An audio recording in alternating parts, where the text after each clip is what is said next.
right, this is Algebra 2, lesson 100 on page 413. We're going to graph parabolas. Oh, no. Yeah. A parabola is what is graphed when we have a second degree equation. So that either looks like y equals 2x squared plus 3x minus 1, or it looks like y equals negative 2x squared plus 3x minus 1. Because it's a second degree, all of our even degreed equations open up or they open down. The lead coefficient tells us whether or not the parabola or the even degreed equation opens up or it opens down. If the lead coefficient is positive, it opens up.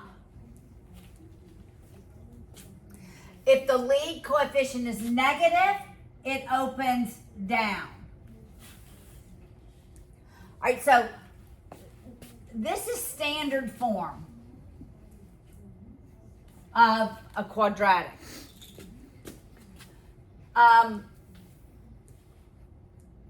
One other thing we can look at the quadratic, we can know the y-intercept by looking at standard form. Well, we can only know this if it's in standard form, what the y-intercept is. The y-intercept is when the value of x is equal to 0. Okay, you got it? The graph will intercept the y-axis when the value of x is 0. So if I make x 0, what's then the y-intercept? It's your constant. So always your constant is going to be your y-intercept.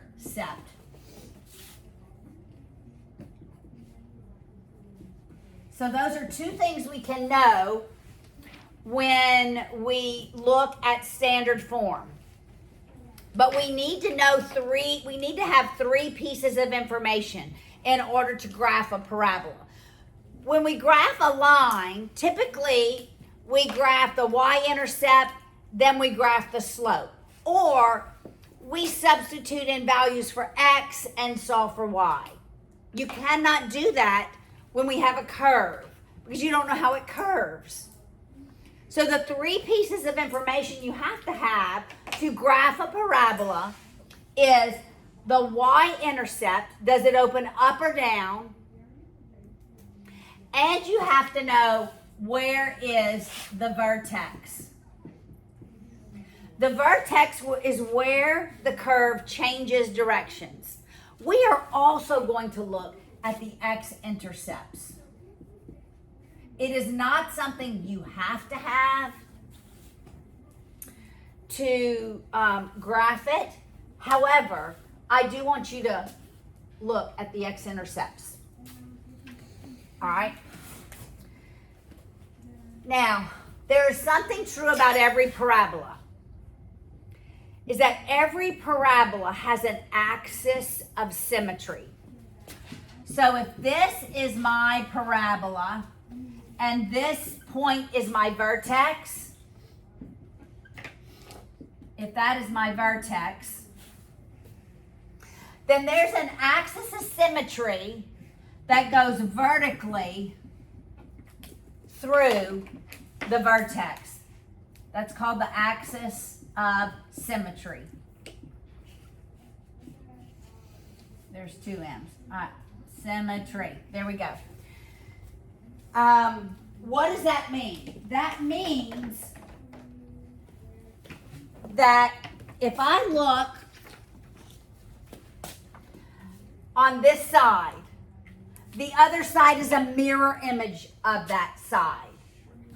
So if I look at any distance, let's say that distance to this point, and let's say that's the same y value.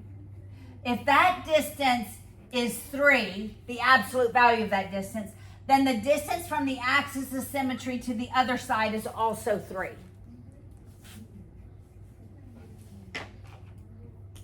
Such that a concept your book does not teach. Let's say that's -1, and let's say that is 5. All right, so, and we'll just say that's -1. All right? So we know we have a y-intercept of -1. Right? And we know we have x-intercepts of -1 and 5. The axis of symmetry has to be the midpoint between those two x-intercepts. I can tell you what the vertex is, the x-coordinate of the vertex, because it has to go down through the very center such that that distance is equal to this distance. So what would be the x-coordinate of the vertex? 2.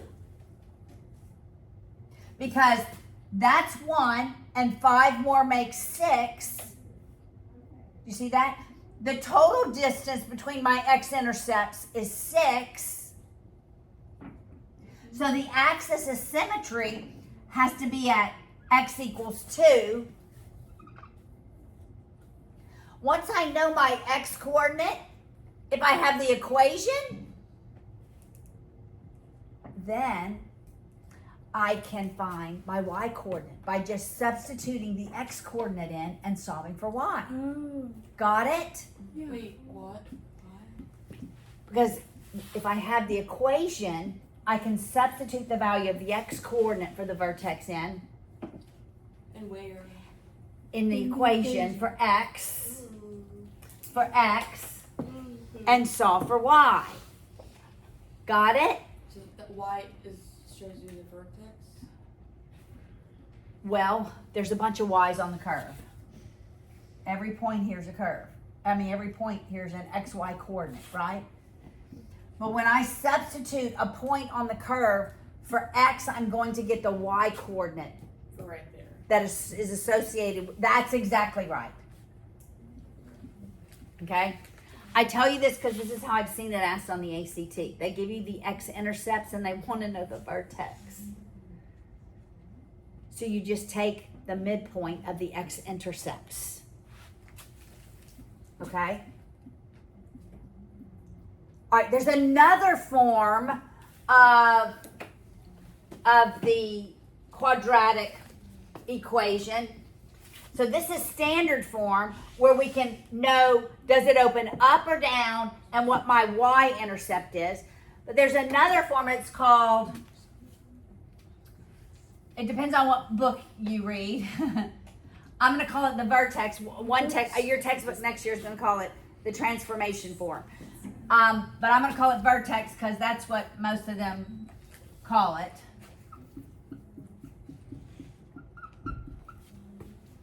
Looks like that. Or it looks like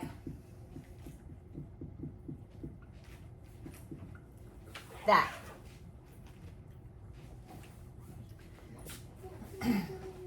To go from the standard form to the vertex form, you complete the square.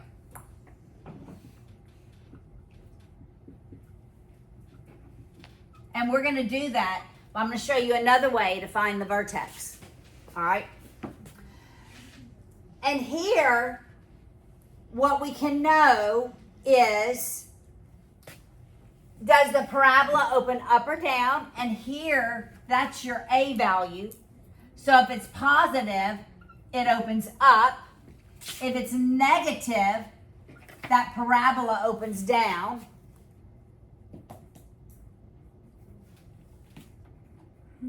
All right? This is not your y-intercept. It is not in vertex form. This is the only time we can know the y-intercept with the constant by itself, okay? But this is vertex, called vertex form because it gives you the vertex. And the vertex is opposite same. -1, 3.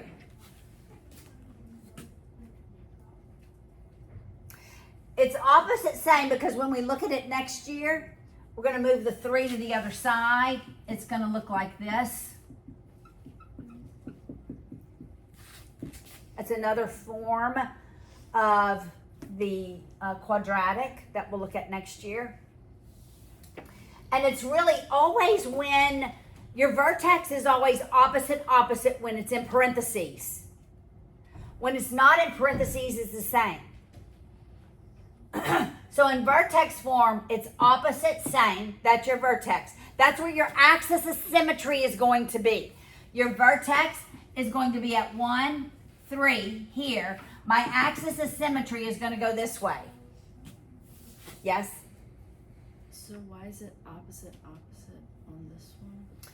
Because it's in always in parentheses. Always, okay, because the standard form, I'm going to write the standard form. I'm going to go back here and write the standard form.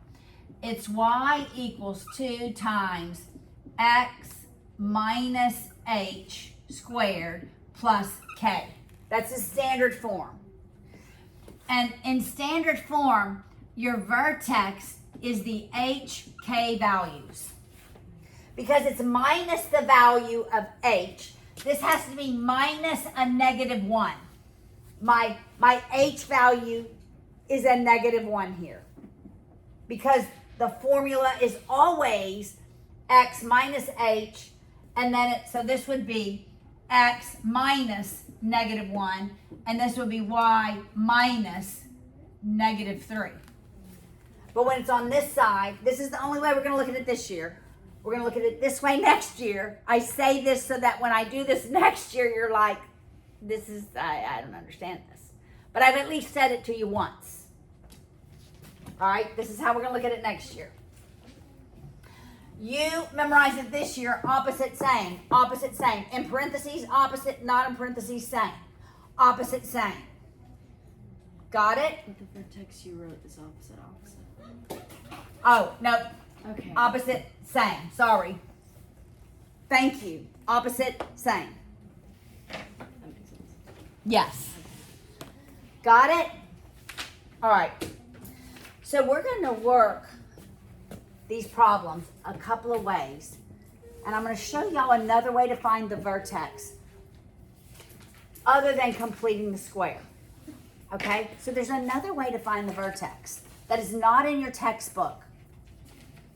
All right? So we're going to start with example 1 and we're going to walk through example 1.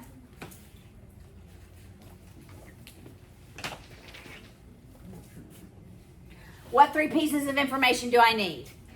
The vertex, the y-intercept, and if it opens up or down.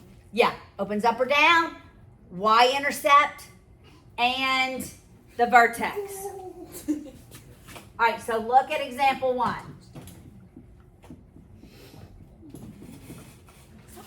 All right, it's in standard form. I can know 2 pieces of information. Up or down. Hey, right here. Does it open up or down? Up. Which one? It opens up because our lead coefficient is a 1. What is my y-intercept?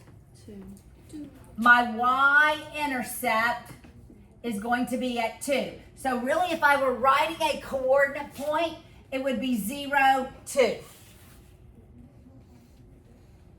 Got it? All right, so we're going to work this 2 ways, and we're going to graph it. I'm going to first complete the square to get it to vertex form. All right, so remember that's why I had you leave everything on one side when we did completing the square. This is why.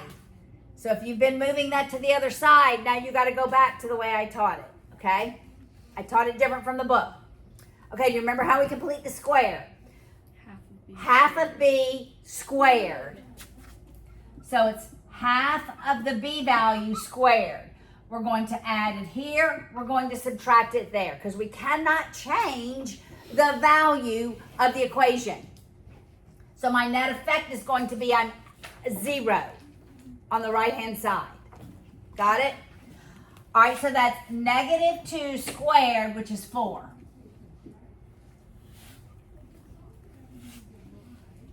You hanging with me? Okay. All right. So then I'm left with y equals, what is my squared?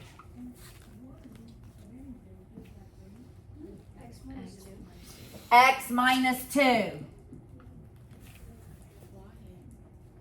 Because it's always x minus the b over 2.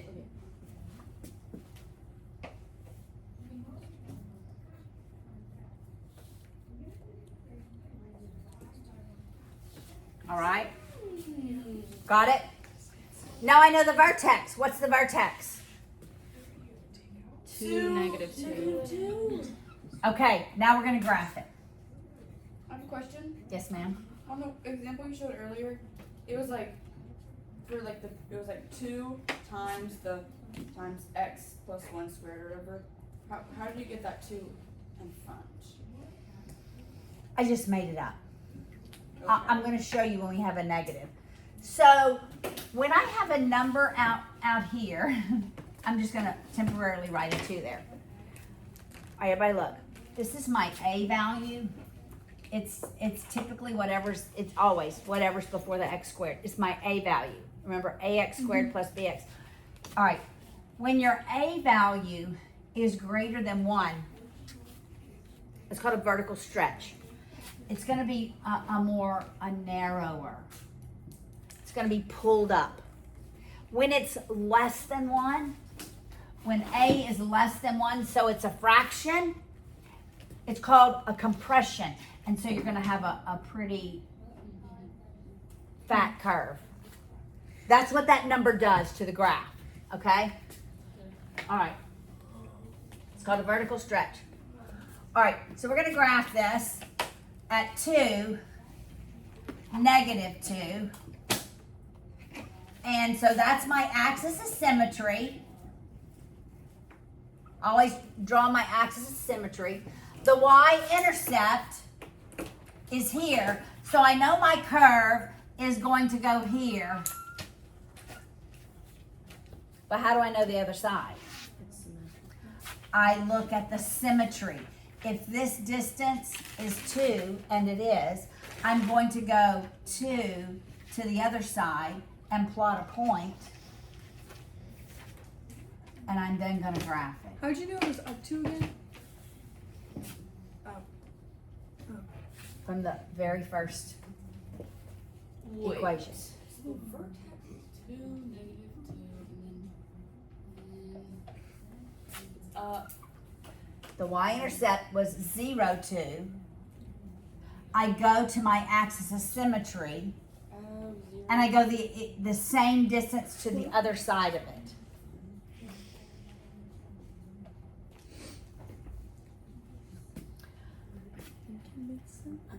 Okay.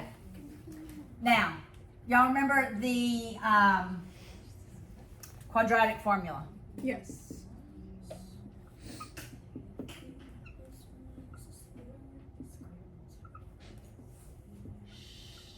All right, there are 2 parts to the quadratic formula. Well, we used it to solve for the x-intercepts. And that's how I could find my x-intercepts here. I could find exactly where this intercepts the x-axis. Okay, however, what is this called in the quadratic? Do you remember? It starts with a D. It's the discriminant. What does it tell me? How many and what types of solutions? I believe that's one of the lessons that's on your test, or was that on the previous test? It's on this one. So on this test, the discriminant tells you how many and what type. If it equals 0, there's one rational solution. If it's greater than 0, then there are 2 either rational or irrational. If it's less than 0, there are 2 complex solutions, okay? That's the discriminant. That's what's going to be on this test on Tuesday. Okay, everybody look. This piece gives me the x-coordinate of the vertex. once I have the x coordinate, I substitute it back in and I can solve for the y. All right, so the x coordinate is going to be the opposite of b over 2a. Okay, this is not in your textbook. So the opposite of b is 4 over 2 times 1, which is 2. So the x coordinate is 2. That's what we got. You see that? All right. I solve for the y coordinate by substituting 2 in. So y equals 2 squared minus 4 times 2 plus 2. So that's 4 minus 8 plus 2, and that's negative 2. So if I were writing a formula, we could complete the square, get it to vertex form, opposite same, or I could look at it this way. The opposite of b over 2a, that's my x coordinate. The y coordinate is when I substitute that in for x and get y. Remember function notation? Function notation. This says, what is the value of y when the value of x is that? Okay. Now, what happens when it looks a little different? Oops, this is a little hard to erase.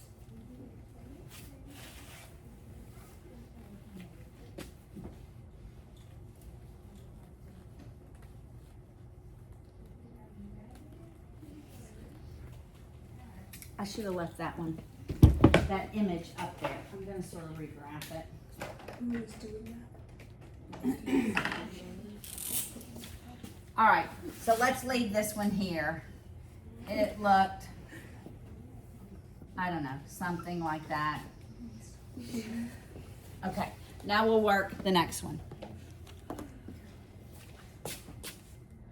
Y equals minus x squared plus 2x plus 2. All right.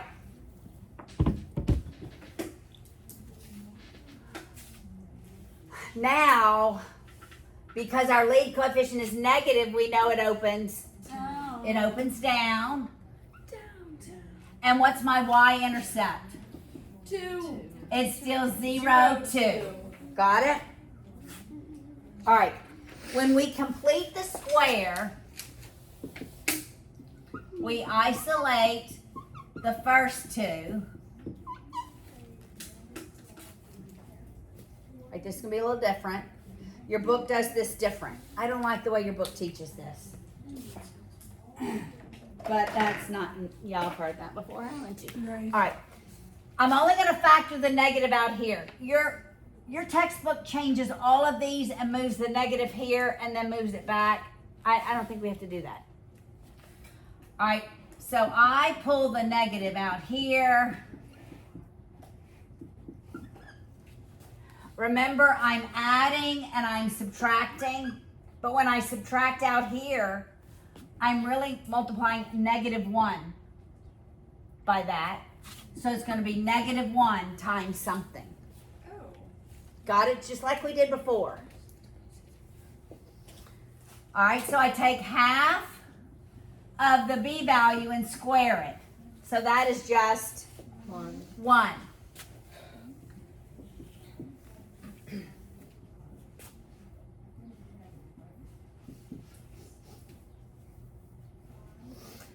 So I end up with y equals -x. What goes there? -1. -1, it's whatever half of b is squared. Minus a negative is plus, so this is +3. Wait. Right? Because I pulled the negative out. It's really negative times, this is really -1. when I redistribute that. So when it's a negative 1, I have to make that positive. So that's why I multiply by whatever is out here, negative 1. All right? Now where's my vertex? 1, 3. You agree? Can I go back and check it? Yes. The opposite of b over 2a. That part of the quadratic. So the x-coordinate is the opposite of b over 2a. And that is in fact 1. And when I substitute 1 in,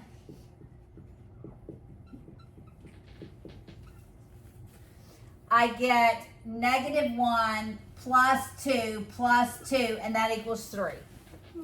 So I can confirm it, all right?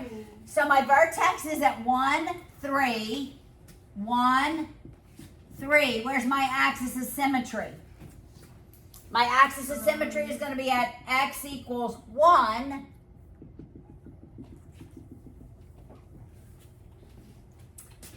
My y-intercept is going to be at 0, 2. So I can plot a point just on the other side of that. The same distance on the other side from the axis of symmetry. And then I can graph it. Oh my gosh, I did it.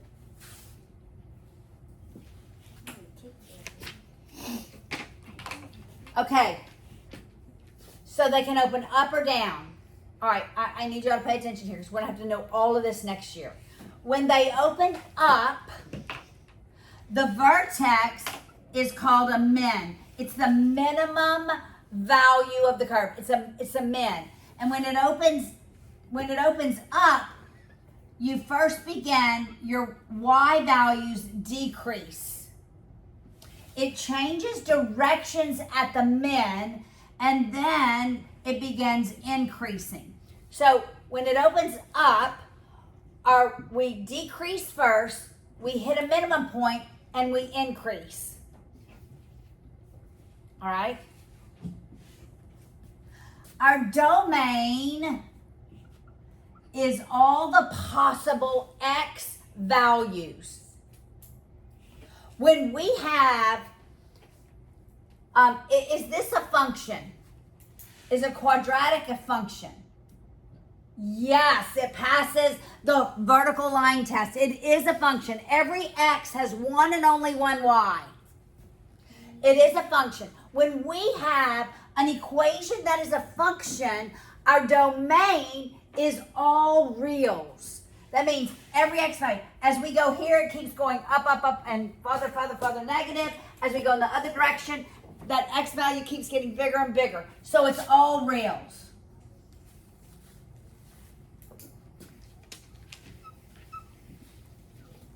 Our range, so this is my x values. The range is the possible y values. There are no y values graphed below -2 here. So the only y values that have x's in this equation begin at -2 and go to positive infinity. You see the difference between domain and range? This is lagniappe for next year. Got it? All right. When we have one that opens down, we now have this max. It's called a maxima. Right? Maximum, minimum. It's sort of logical, but they call them maxima, minima. All right? When it opens down, we first begin increasing. We hit the maximum point, God bless you, and then we decrease. But your domain, because it is a function, your domain is still all reals. That's domain element of reals. The elements of the domain is all reals. But now my range is going to be different because I go all the way to negative. So my range Yes. Negative infinity? Negative infinity all the way up to I can't see it. 3? 3. Got it? That makes sense. Okay. All right, let's work one more. And we're not going to complete the square. We're going to just use negative b over 2a. Got it? Can we do that from now on, or if? I am neither going to confirm nor deny that. I don't like You don't like that. You would just like for me to say, sure. Is it still on? Okay.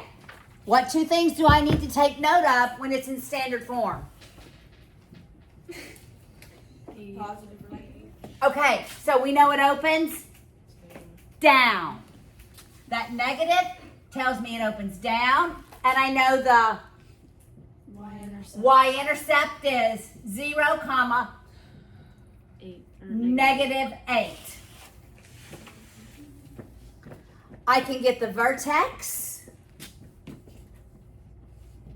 by saying x is equal to what? Negative or 6. Negative b over 2a, that piece of that first piece of the quadratic that's not the discriminant. So everything except the discriminant. Yes? Why is it x equals? That's the x coordinate of the vertex. Okay. Got it? It's the x coordinate. I use that part of the quadratic to solve for the x coordinate. So it's 6 over 2 times negative 1, which is negative 3. How do I find the y coordinate of the vertex? Plug it in. Substitute negative 3 in for x and solve for y. I'm doing f of negative 3. Got it? So it's the opposite of negative 3 squared minus 6 times negative 3 minus 8.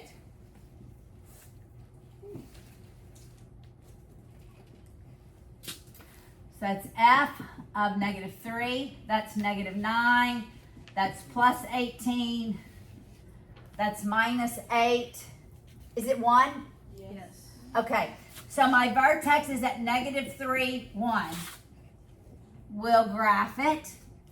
Negative 3, 1. That's my vertex. I know it's going to open down.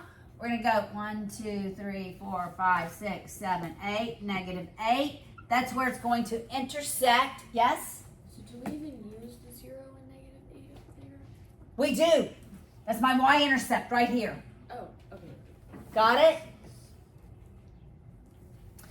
I can graph my axis of symmetry. My axis of symmetry is x equals negative 3. Since I have this point, I can plot a point symmetric to it by going back 3. That is 3. That is 3 more.